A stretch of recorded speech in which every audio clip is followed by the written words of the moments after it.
I am so excited to get started today to share with you the Ocean Waves socks, which is my first sock pattern for the Summer of Socks 2026.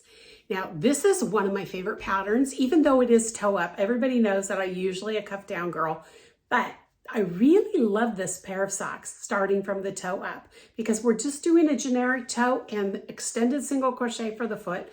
My favorite part of the sock itself is the reverse heel flap and gusset so that you can get up to the leg. And my absolute favorite part of this sock is the leg. And what's great about the leg is it's a very simple ripple stitch that you change colors every two rows. And you can make it as long or as short as you want. So if you only want a couple color changes, you can just do, an ankle sock with the, maybe to here. If you want more color changes, you want a higher sock, you can do that as well.